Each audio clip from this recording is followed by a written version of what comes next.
Itu yang pertama. Syarat pertama harus apa? Hulul tunai. Syarat yang kedua apa, saya? Takobud. Takobud itu saling menerima sebelum berpisah. Syarat yang ketiga apa?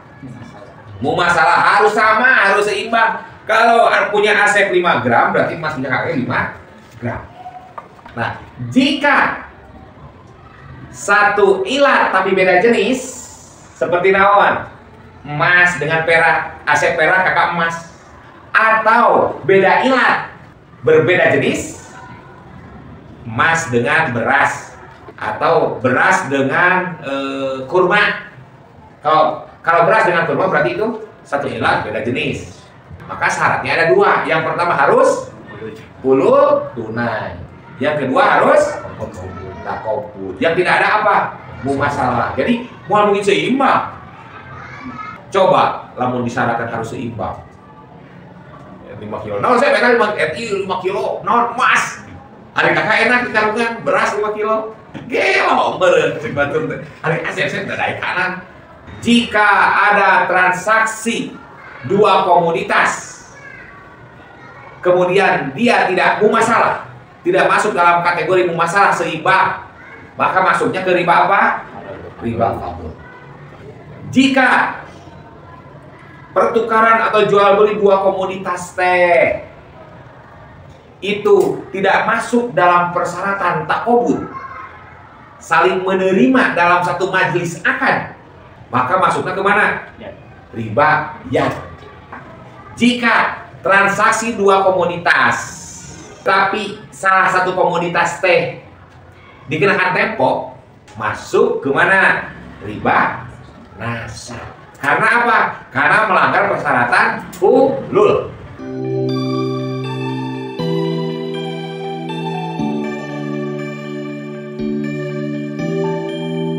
Jangan lupa like, comment, and subscribe. Paham? Transaksi di luar barang ribawi, apakah bisa terjadi riba? Bisa.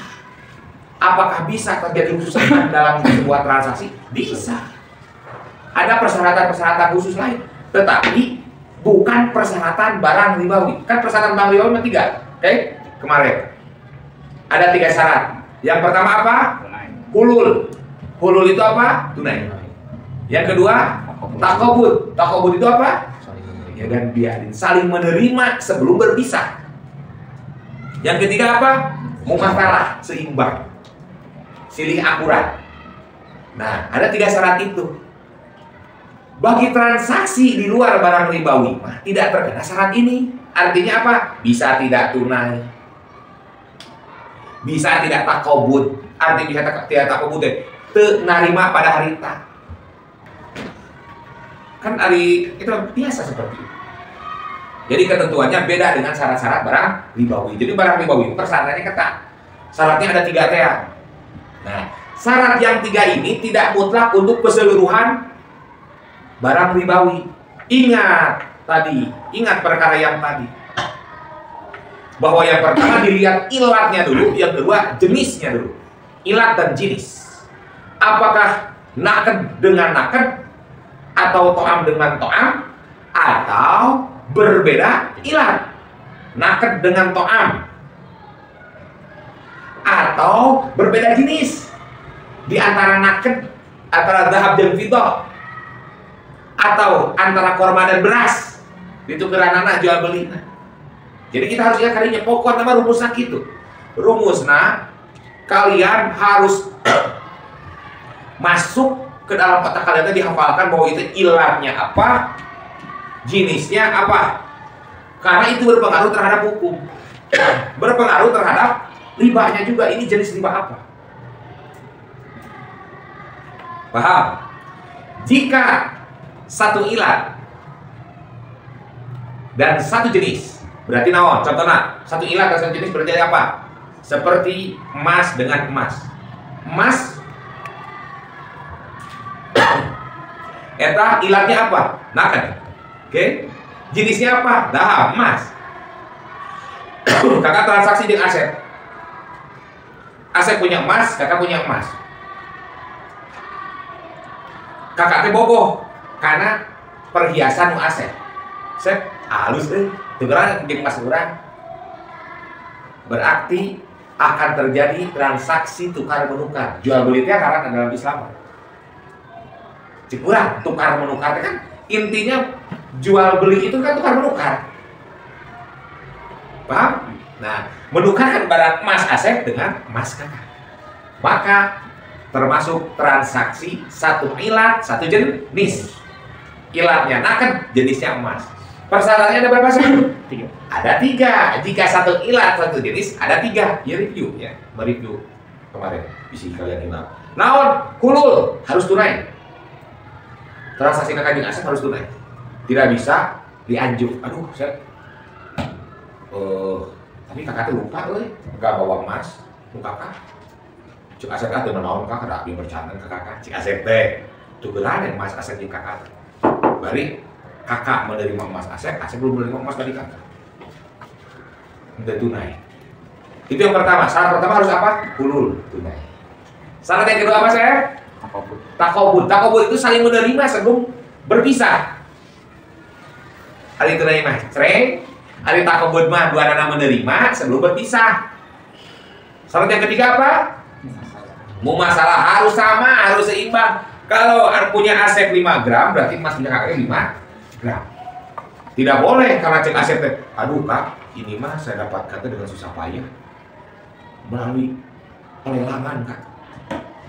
Punya kakak emas 5 gram itu emas biasa, tidak ada nilai lebih, hanya sekedar emas yang berharga senilai 5 gram. Tapi emas ini mah kak, pernah dipakai sama Michael Jackson kak. Tidak ada harganya kalau mencari pada bahasa Arab, melalui pelelangan beratus-ratus lipat. Tapi kakaknya bohong. No. Tidak bisa seperti itu. Akhirnya cek, kumaha tuh Sep? Nya serasa teh. Jika kakak ingin emas ini memang 5 gram. Tapi kalau kakak bersedia, ini ditukar sama emas ini. Kakak dari kakak 100 gram. Di kakak 100 di Asep 5 gram, bukan seimbang. Padahal jenisnya sama, ilatnya sama, paham? Nah itu 3 syarat. Nah jika satu ilat tapi beda jenis, seperti naon, emas dengan perak, Asep perak, kakak emas. Harus emas cuma kakak dulu, akan orang Sunda. Kakak punya emas, Asep punya perak. Berarti itu proses transaksi satu ilat berbeda jenis. Atau beda ilat berbeda jenis, emas dengan beras, atau berasnya emas dengan beras gitu ya, atau beras dengan kurma. Kalau beras dengan kurma berarti itu satu ilat beda jenis. Kalau emas dengan perak berarti itu satu ilat beda jenis. Emas dengan perak satu ilat beda jenis. Kalau emas dengan beras berarti beda ilat, beda jenis. Paham? Bagaimana kalau demikian? Maka syaratnya ada 2. Yang pertama harus kulul tunai. Yang kedua harus takobud. Yang tidak ada apa? Mumasalah. Jadi mau mungkin seimbang. Kakak punya beras, Asep punya emas. Ditukar mau mungkin seimbang. Emas, bukan emas. Beras kakak 5 kilo ditukar sama 1 gram emas, kan tidak seimbang tina berat nama. Tapi nilainya sama, misalkan harga sagram teh sabaraha yang 5 kilo emas. 5 kilo kan? Beas maksudnya seperti itu. Coba lamun disyaratkan harus seimbang. 5 kilo. Nah, saya mereka 5 kilo, non emas. Hari kakak enak dikarungan beras 5 kilo. Gelo, beureut cek batur teh. Hari Asep teh kanan. Nah, juga tujuran emas 5 kilo jeung beas 5 kilo. Kan ini adalah barang ribawi harus seimbang. Cawak tarang ya, Asep. Cawak tarang gering orang. Jadi jika beda ilat dan beda jenis atau satu ilat tapi beda jenis, maka syarat transaksinya ada berapa? Ada 2. Yang pertama harus tunai, yang kedua harus saling menerima sebelum berpisah pada saat itu. Ini maksudnya apa? Maksudnya supaya tidak terjadi penyelewengan. Karena apa? Karena ukuran itu sangat riskan. Ukuran sangat riskan. Sehingga Allah melaknat para pedagang yang curang karena mengurangi takaran, mengurangi ukuran. Berpotensi seperti itu. Berpotensi terjadi ribawi seperti itu. Berbeda jeung acu. Satu bahan, tapi beda model. Bisa beda harga tuh? Satu bahan, satu model, tapi beda penjahit. Bisa beda harga tuh? Beda. Jadi itu mah sesuatu yang tidak bisa kita pastikan standarnya, tergantung tawar menawar antara pembeli dan penjual. Upami barang ribawi mah tidak bisa tawar menawar, harus sama, seimbang, tunai, takobut, saling menerima ya dan biadin pada saat. Paham sampai situ? Oke. Ya, kakak tidak akan terlalu banyak mereview yang kemarin. Nah, berdasarkan dari apa yang kalian pahami barusan dan kemarin, tinggal kurang diklasifikasikan ya. Berbeda klasifikasi yang tadi.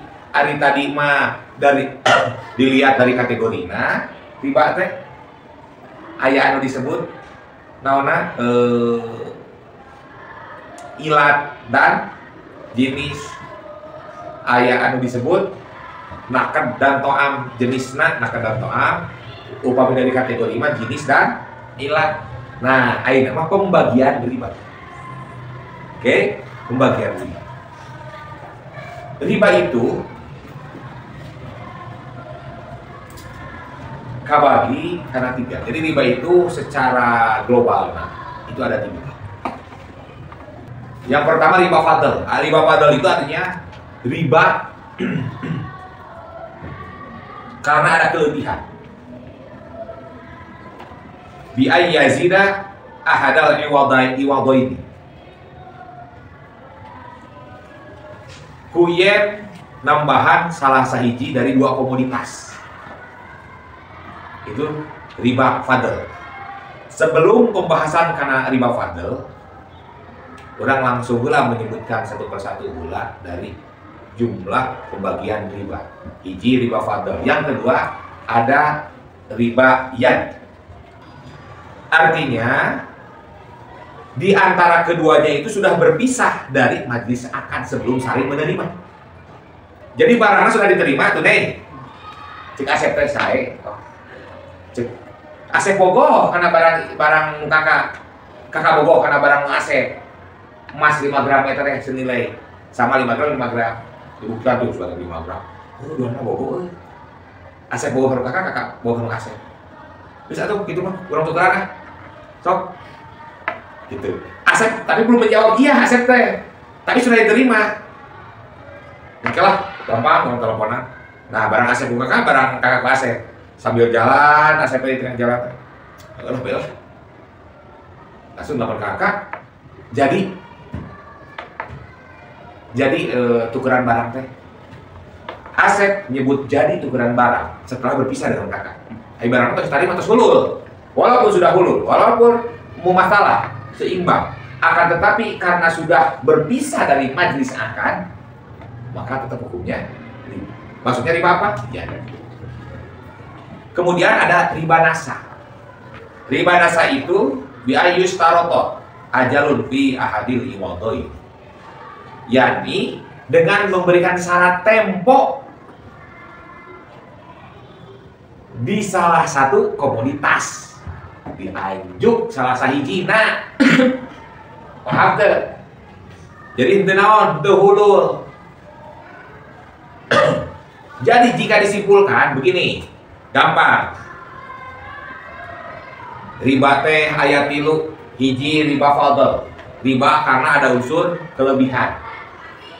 Itu bisa disebut riba karena tidak memenuhi persyaratan mumasalah. Makanya kata kakak oke, syarat tadi anu tilu itu kada apa? Apa namanya? Hulul, 2 takobut, 2 mumasalah. Jika ada transaksi 2 komoditas, kemudian dia tidak mumasalah, tidak masuk dalam kategori mumasalah seimbang, maka masuknya ke riba apa? Riba fadl. Karena ada nilai kelebihan tidak seimbang. Paham? Dalam gambaran transaksi yang di dalamnya itu satu ilat, satu jenis. Yang disyaratkan mumasalah ternyata tidak mumasalah. Yang disyaratkan seimbang sama, ini tidak seimbang. Paham? Riba naon? Fadol. Jika pertukaran atau jual beli dua komoditas teh itu tidak masuk dalam persyaratan takobut, saling menerima dalam satu majelis akad, ya, jadi ijab kabul dalam satu akad, dalam satu majelis. Jadi ijab di dia, kabulna di mana ASEP menyatakan menerima atas tawaran KKT sudah berpisah dari majelis akad, maka masuknya ke mana? Riba yad. Jadi riba yad mah korelasinya karena apa? Karena majelis akad, hubungannya karena majelis akad. Selama akad itu terjadi dalam sebuah majelis yang sama, tidak terpisah, tidak berpisah antara menyerahkan dan menerima, antara ijab dan kabul, maka itu tidak masuk ke riba yad. Berarti takobut. Jika tidak takobut, maka masuk ke riba yad jenisnya. Paham? Kemudian yang ketiga, jika transaksi dua komoditas tetapi salah satu komoditas teh dikenakan tempo, dianjuk. Contoh misalkan kakak beli emas dari ASEP, udah deal harga emas teh diganti sama beras, beli 5 gram, dengan sakarung emas, sakarung beras, maaf, 5 gram emas dibeli sama kakak dengan sekarung berasnya beras Cianjur, gitu. Tapi saya kakak teh tegak juga di ayuna kan 1 kilo, cek asapi yang tenan naon lah, berarti 5 kalian kan? 5 kali. Adi sakarung sama 25 kilonya. Berarti 25 kali pembayaran. Setelah 25 kali berarti lunas. Paham tuh maksud kakak? Ditempokkan untuk cash pada saat itu. Masuk ke mana?